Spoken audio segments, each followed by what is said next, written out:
So so yeah, I'm here with Ben. Hi. And hi, Ben. Um, and why don't you tell us a little something about you and your YouTube channel? Sure. It's so I'm a graphic designer from New York, right? I'm originally from Russia. I came here when I was Mm. 14, and just like everybody around the world, grew with Star Wars. It was a huge part of my childhood, and for the longest time, I've been doing graphic design as well, and until this whole COVID thing started, I kind of like was left without a job, and I'm thinking to myself, where can I channel my creativity? Oh, hold on a second. I always wanted to do a YouTube channel. I wanted to like invite friends over for a Facebook group. This is the time to do it, you know? Yeah. So that's how the channel came about, just to be able to channel my creativity in a positive way and really engage people online and talk about Star Wars in a positive light. Well, yeah, that's about Hmm. all the questions I had. I have prepared also a set of questions for you if I could occupy some of your time and pick your Of brain course, about yeah, things. yeah. so, my first question to you is, we are here for Star Wars. We're Star Wars fans, but I want to find out what other epic cinematic adventure films, specifically dealing with science fiction and the hero journey and the fantasy, influenced you as much as Star Wars. If you could talk about that for a sec. Hmm. Uh, I don't think anything influenced me as much as Star Wars. Hmm. Like,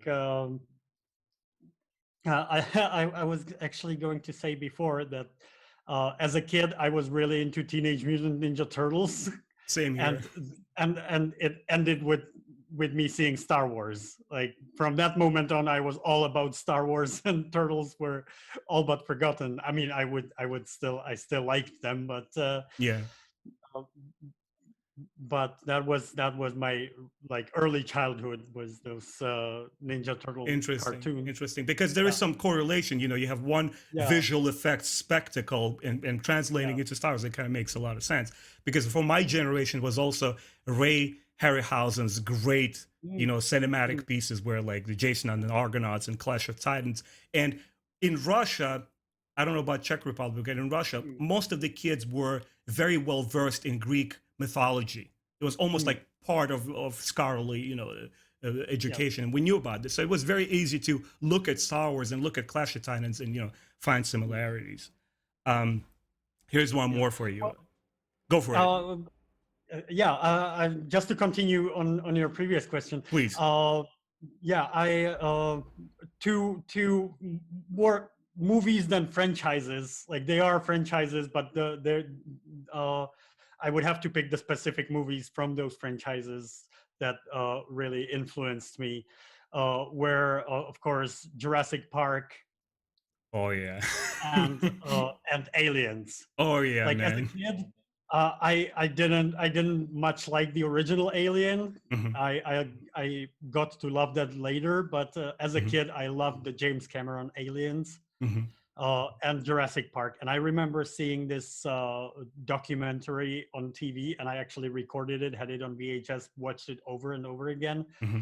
Uh, and that was about the Stan Winston studio, Hmm. and Stan Winston did all the animatronic effects on James Cameron movies Right. and on Terminator, Aliens, on Jurassic Park. They did the big T-Rex And it looks spectacular to this day. I mean, they look yeah, absolutely life size fascinating. Yeah. model, Um, and that documentary I remember like was one of the first things where I was like, wow, these like visual effects, that's something I would really love to get into one day. mhm. And of course Star Wars was in that same boat, but Right. if we're I guess it talking, resonated the most. yeah, if we're talking other franchises, those were definitely the ones: Hmm. Terminator, Alien, and Jurassic Park. Right. Here's another one, Peter.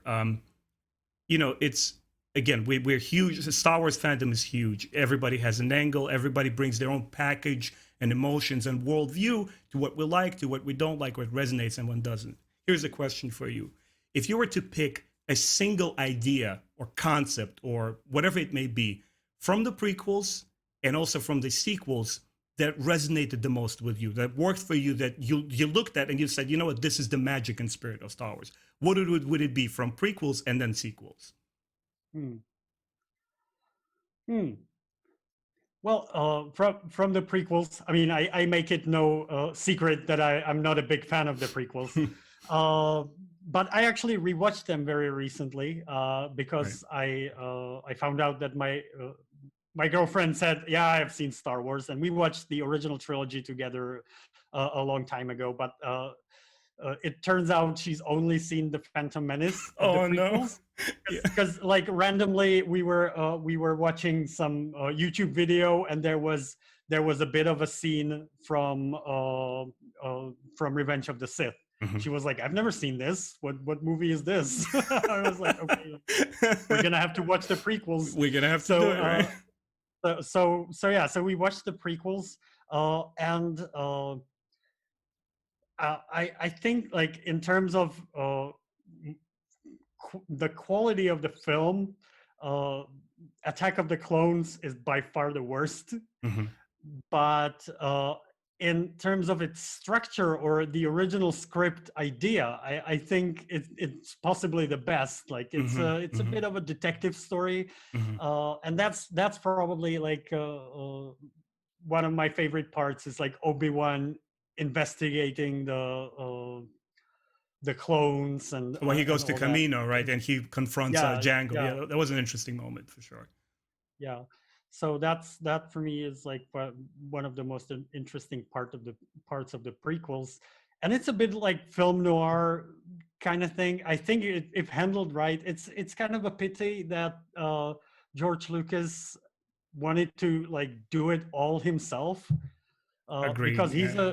he's a brilliant idea man. Mhm. And Mhm. this shows perfectly in the original trilogy where he had a lot of help with the original Star Wars, Right. in both in the script writing and then in the editing, and he was willing to accept the help of his friends Right. It was a with the collaborative effort. at the time, yeah. Completely. I'm there with But you. Mhm. but he did come up with this brilliant idea, and then he had other people help him shape it. Right. And then, of course, for Empire, which is considered the generally considered the best of the original trilogy, Mhm. he just came up with the central idea, and then let other people handle it, write the script and Right. direct the Right. movie.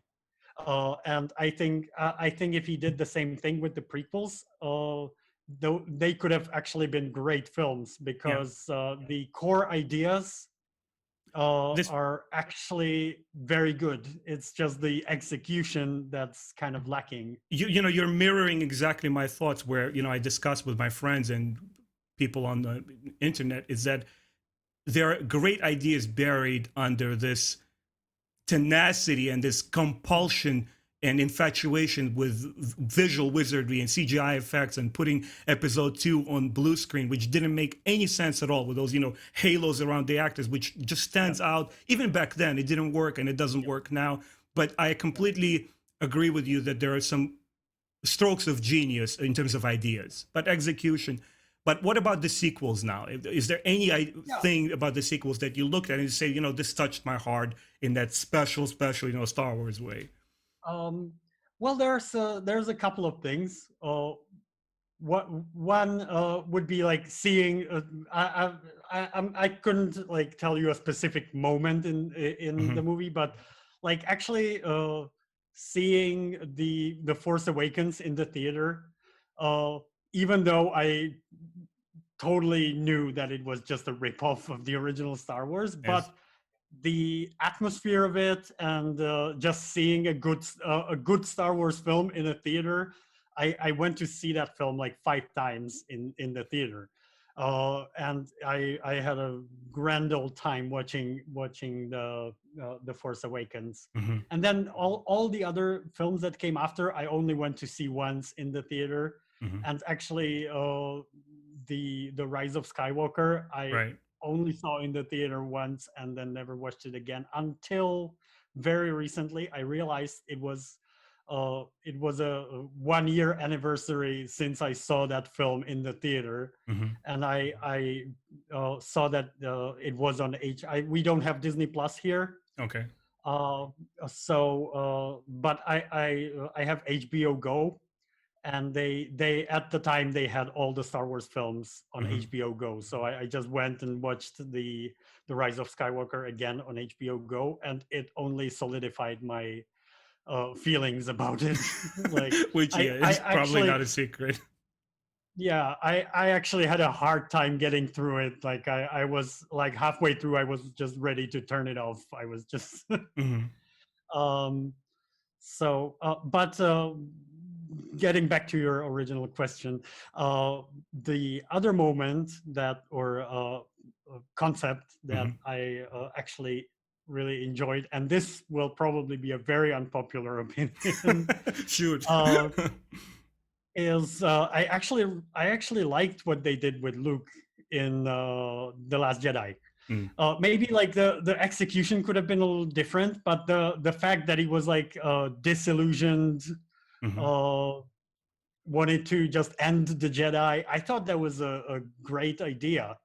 Like most of the rest of the movie, I could, you know, take it or leave it. Right. Uh, but this I thought it could have been, I guess, handled a little differently, but I thought the core idea again was actually really good. Like Hmm. uh, You, if we're seeing those heroes of our childhood uh, years and years later, it's sort of it kind of makes sense, and it's kind of realistic. Like they say, never meet your heroes, right, right.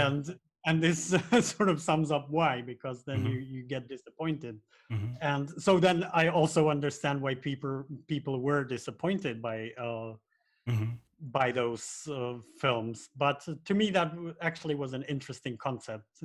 To add exactly to your feelings, after reading so many books, about Luke, from like Children of the Jedi, then Legacy and the Force, where he becomes really a god, a master Mm, of the Force, that is he's yeah, untouchable.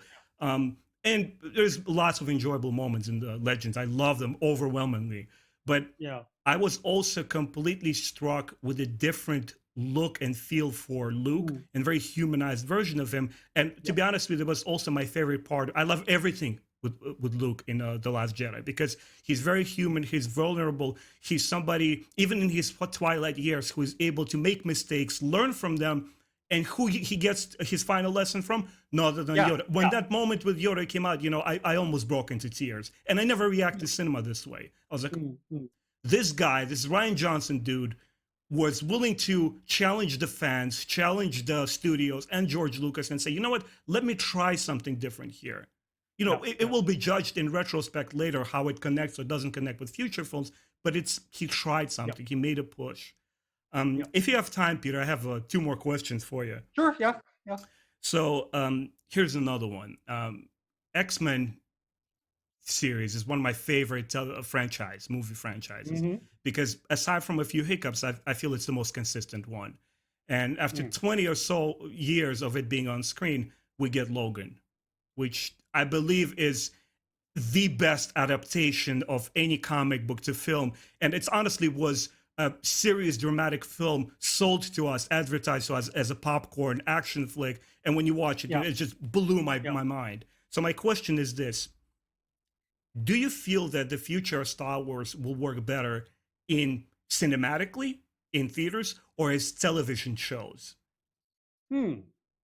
Yeah, that's a very interesting question. Mhm, Like right now, it looks like the TV is winning, mhm, but I don't know. The Star Wars has always been about the theatrical experience.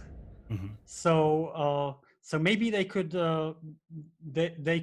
do a little bit of something like Marvel does, but do it on TV. mhm, And then when they have the big final like showdown, like the Avengers films, where everything comes together, they could make that as a movie in theaters. mhm. It would, I guess it would be kind of difficult to do so that it would work on its own if Okay. they went this way. And I feel like I always feel like films, when you put a film in theaters, it should work on its own merit. Like, of course, if it's a sequel, you can expect people to have seen the Right. previous film, but you shouldn't rely on people's knowledge from TV or books, or like I always hated when there's a when there's some logical inconsistency in a movie, and someone's argument is you should read the book, like it's explained in the book. I'm like, no, it should be explained in the movie. I'm watching the movie. I'm not interested in reading the book. Like, maybe if you're a big fan, and like for Star Wars, I might read the book, but if it's some other franchise, I will never read the book. Like, Right. I'm not that interested in it. So it doesn't make the fact that the plot inconsistency is explained in some book doesn't make the film any better, in my opinion. I'm sorry if you're hearing a little bit of alarm sirens there. That's welcome to New York. And I wasn't sure. Sorry about that one. And so basically, you're saying that no, it's great. I love hearing your thoughts on this. You're basically saying that the cinematic format, it works better for the Star Wars universe than television. Oh yeah, that's that was my main point there. And the final question I have for you, Peter, and before I ask it, I would like to personally say thank you so much for the work that you're doing, and from the bottom of my heart, man. You brought the childhood back to me and to thousands, if not millions, of other fans, and I hope more people get to find out about your work, man. Seriously, just thanks. Really, really appreciate it. Thank you. I never get tired of hearing that. And so here's another one. Just recently, behind me, you might see the Ralph McQuarrie's special edition double book of his entire work. And to be frank with you, I've been a fan for my entire life, and I thought I knew who Ralph McQuarrie was until I picked up that book. It's changing my outlook on the entire Star Wars franchise and on filmmaking in general, of how much of a genius and an influence that person was. And here's my question to you that I think a lot of fans will find interesting. You know, when I saw the original Saga as a child, when they were not interrupted by, prequels, sequels, books, or comic books, just the purity of watching your original films. And the first time you see Vader on screen, the first time you see the deserts of Tatooine, or the Hoth and the wintry places, those, how did your childhood mind, if you can recall, interact with those screens? And how did it expand your imagination beyond the four confines of the screen? And where did your imagination take you, like when, let's say, you saw those characters on screen, or how you first reacted to those visuals, Well, I can't say that I recall exactly the moment. Like, I was really a fairly young child at the time, but it definitely, like, I can tell you that it definitely influenced my thinking for the future, because exactly those visuals were something that always stuck in my mind in wanting to make films or make visual effects, and so it definitely influenced my entire life. And you talking about Ralph McQuarrie is that's something that's pretty amazing, and people don't realize how much the concept artist has an influence on the final look of the film. I can see this in working with visual effects. We do the 3D models, and we put the green screen stuff together. Right. But what we get from the studio is those illustrations, and sometimes we have a department that actually does some design as well. But those are already like determining the look of the film before before a single frame of film is shot. So similarly to, like, they are underestimated, similarly to actually script writers. Absolutely. Like some of the best movies ever made, or all of the best movies ever made started as words on page. Right. some of them, the script is actually like 90% of the movie. Like when you take Mm-hmm. Pulp Fiction, Mm-hmm. it's Yeah, great yeah, yeah. visually. It's got great acting, but without that script, that's Absolutely. Absolutely. yeah. And it's the same, I think, with for uh, well, actually, to this the script is this important for films like Pulp Fiction, Mm-hmm. uh, and I think for big fantasy and sci-fi franchises, Mm-hmm. uh, the the concept art plays a very similar role. Like because the look is such an important part of the film, Right. uh, it the fact that it's determined by those first illustrations is huge. And if you could, Peter, elaborate just a little bit, the second, part of my question, maybe I didn't, express it very well. Also, that we talked about the visuals, but also, when I saw, for example, Vader first on the screen, and Mm. just the visual language of the film, he's different from clones. They're white, he's black. He has a helmet, he's bossing everybody around. Looking at that image and how it expands your imagination beyond the screen. And I was thinking to myself, well, maybe there's other guys like him. Maybe he's just general, one of many who maybe look similar, exactly like him. How did Star Wars play with your sandbox of imagination and took your childhood fantasies? I would like to see this. Luke probably does this after Episode 6. What happened there, like imaginatively? Uh, yeah, well, the main thing there was that me and my friends would just play Star Wars. We would have sticks for lightsabers, and we would it inspired us to like make up our own stories. We didn't just play Luke Skywalker and Han Solo. We actually played Jedi Knights, and we made up our completely new, different stories, That's and cool. we would always rescue the princess or whatever. But it wasn't. We weren't just playing out the movie. We were. So yeah, it definitely influenced our imaginations in a huge way. That's awesome. And I guess for our outro, maybe you could speak to what you're working on right now and let fans know, and my audience who's going to see this video know what's your latest project and where they can see it. Yeah, well, I'm actually still working on a new version of Despecialized. Okay. Uh, so the old Despecialized editions that are out there right now used mostly uh, for the scenes that were changed in the special editions. Hmm. They used mostly an old DVD release that was like the highest quality available at the time. But right now we have these amazing fan-made 4K restorations of Hmm. 35 millimeter prints. Nice. Uh, so I think it's but those, and for me actually, like when I want to watch Star Wars, those are great. Hmm. But I still think it's worthwhile. Like when I mentioned that I watched Star Wars with my girlfriend recently, Right. like to her, she doesn't see the magic of watching a scratched up grainy 35 millimeter print. It's just, it looks old. Right. So so to people who are not like huge film buffs, or I think it's still worthwhile to have a nice and clean version that is still the original version. Hmm. So that I think is where the despecialized edition still has its place. Hmm. Uh, the only problem is that when I was working on my old versions, Right. I was still a student, and I had plenty of free time.